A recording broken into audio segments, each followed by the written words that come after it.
upset about this, and I am fundamentally, just in general, mad about the fact that we have traitors running our government and running our country that are now saying we're going to come after our guns. It makes me fundamentally want to throw up.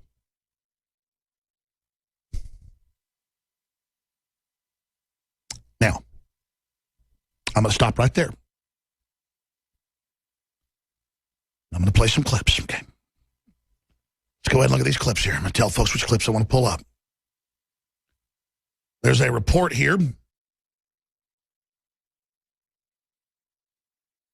where Hillary Clinton says abortions are a constitutional right, but the right to bear arms isn't. So let's go ahead and play a short clip of that. Thank you for being there for every woman in every state who has to miss work, drive hundreds of miles sometimes, endure cruel, medically unnecessary waiting periods, walk past angry protesters to exercise her constitutional right to safe and legal abortion. Do you believe that their conclusion that an individual's right to bear arms is a constitutional right? If it is a constitutional right, then it, like every other constitutional right, is subject to reasonable regulations. And what people have done with that decision is to take it as far as they possibly can and reject what has been our history from the very beginning of the Republic, where some of the earliest laws that were passed were about firearms. So I think it's important to recognize that reasonable people can say, as I do, responsible gun owners have a right. I have no objection to that. But the rest of the American public has a right to require certain kinds of regulatory responsible actions to protect everyone else. Okay, so this guy had a Homeland Security clearance, was doing work bringing refugees in with his uncle, had a gun license, and the FBI had tried to stop him twice but was ordered to stand down by the Justice Department and the State Department that Hillary was running. Hillary's State Department blocked investigation to Orlando Killers Mosque. Further proof Hillary funded the rise of ISIS. And then meanwhile, 20% of her campaign is from the Saudis alone, and her foundation got over $100 million from the Gulf states that lock women up and treat them worse than dogs.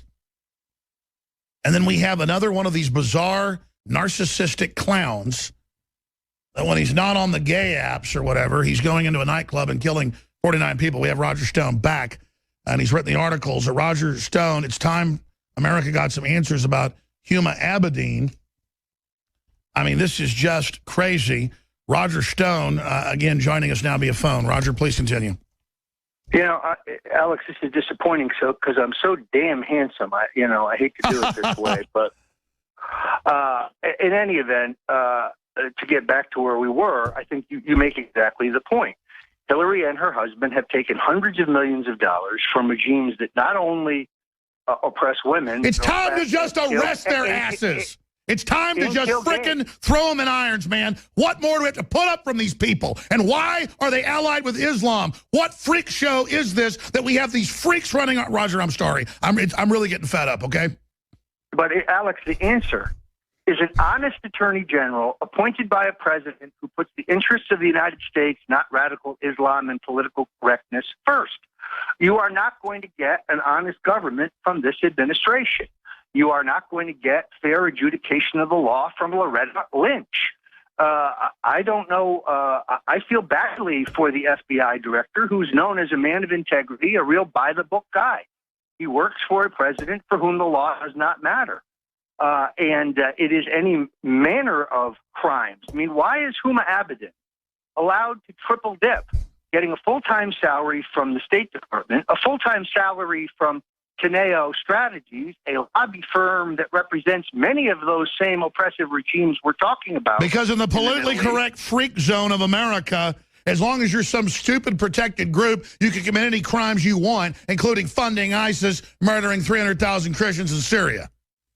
Well, and in all honesty, the attacks on gays in Orlando puts a very significant crimp into the far left Democratic coalition. Frankly, my gay friends are worried about three things. One, their security. They don't want to go to a club or a public place and be killed by some radical Islamic maniac. Number two, my gay friends want jobs. They want opportunity. They want a strong country and a vibrant economy so they can do well, so they can adopt children, so they can have families, so they can get married. That's what my gay friends care about. And the number of gay Americans who are telling me they are for Trump because because they believe he will protect gays and all Americans from the threat of Islamic terrorism. Well, I mean, here's the bottom line. Explain the calculus to me. They're bringing in all these radicals. They're blocking the FBI from stopping them. The San Bernardino people going back and forth between Saudi Arabia, this freak, all these people. They know they're going to attack. They know that's only going to make Trump more popular. Why are they allowing this to happen? Well, because I don't think they understand that. I think that this is an attempt to going back to Sidney Blumenthal's original strategy to maximize the turnout of the left. They see this as a numbers game, particularly in those instances where they can vote illegals, which they on the left have always been adept at doing through the city machines and the other community organizations. So they aren't trying to appeal to anybody in the center. Unlike Bill Clinton, who tried to at least move the imagery of his party to the center and bring back white working-class Democrats in the far west and south, Hillary has adopted the Obama strategy. Get every left-wing whack job and or minority voter out humanly possible and hope that you outnumber the other side.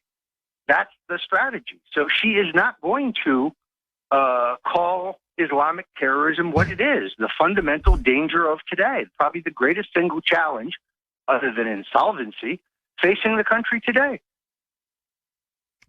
It really does show their broken coalition strategy that they just want balkanization. But don't the Democrats get they're going to have the albatross around their neck forever as sleeper cells pop off every month, every week for the next decade. And but I don't think you understand how delusional they are. They think by Trump calling for closing our borders, building a wall, stepping up security, and crushing ISIS, they think that makes him look like a xenophobic right-wing maniac. They don't understand that that's... You're right. They're in their own freak show echo chamber where they're trying to tell people you can't say mother or father because it's hurtful to people that don't have mother or fathers. You can't have dodgeball. You can't have Halloween parties because costumes might be hurtful. This is a cult. No, this is epic. I mean, yesterday David Brock says in his Twitter feed, Huma Abedin is a fine public servant, which is more than I can say for Roger Stone. Well, wait a minute. Public servant would imply she was only on the taxpayers' payroll. In fact, she was getting paid by the Teneo lobbying group and the Clinton Foundation, triple dipping.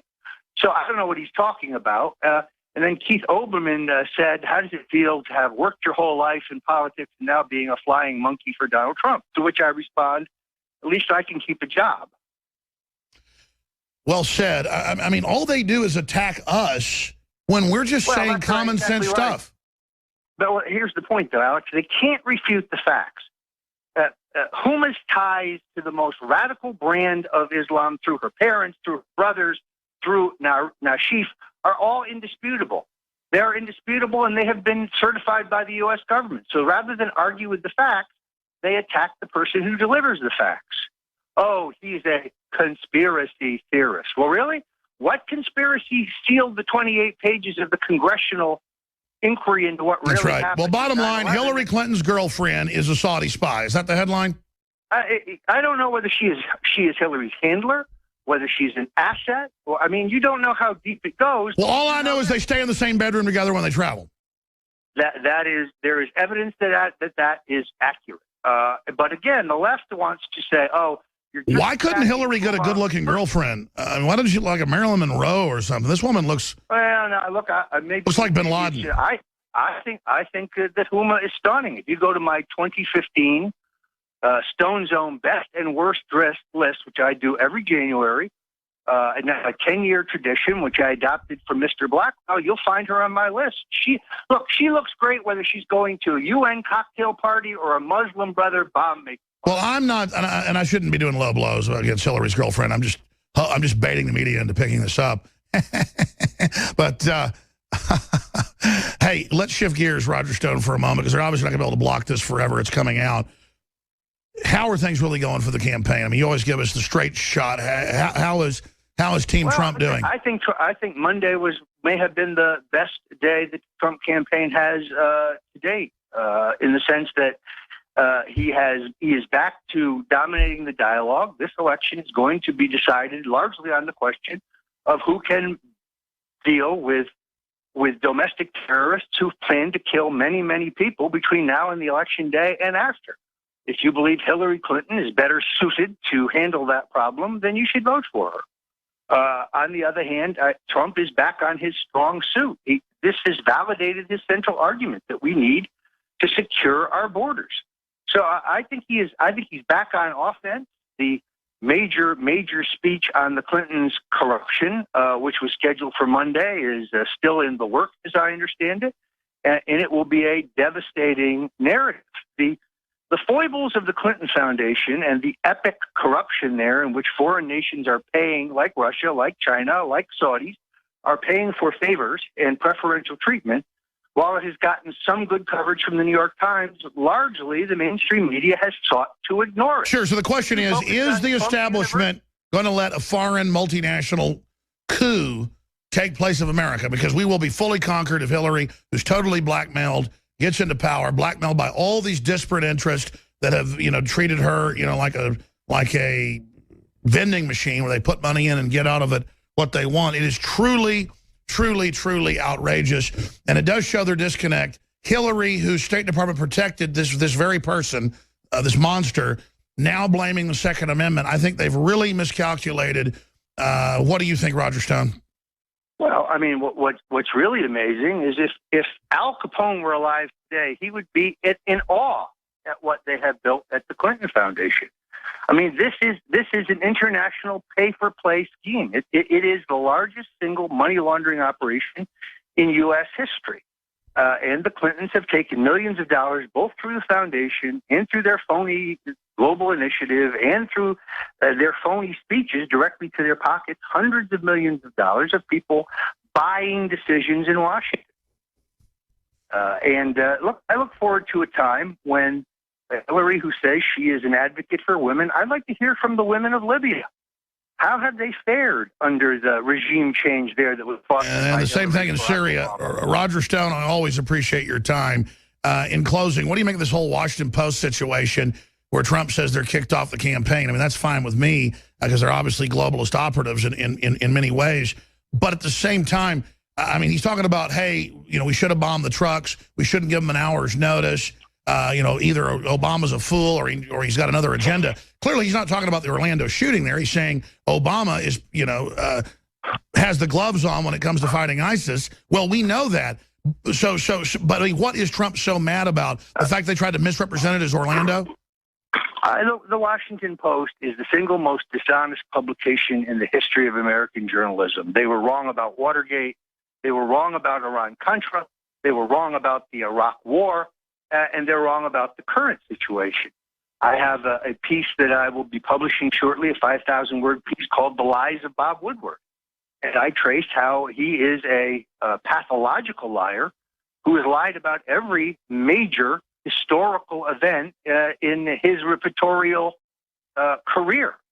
So, sure, isn't he really just a naval intelligence front? I say bravo, and someplace, believe me, someplace Dick Nixon is giving the thumbs up over Trump's trashing of the Washington Post. Well, I was about to say, it's clearly a foreign intelligence cutout. I mean, Bilderberg Group basically runs it. They admit that.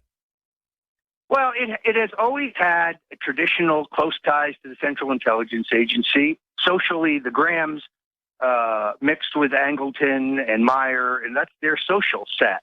It is interesting that shortly after the death of John F. Kennedy, former President Harry Truman wrote an op-ed piece in which he said that approving the formation of the CIA was the greatest mistake he made as president, that it had become a rogue government unto itself.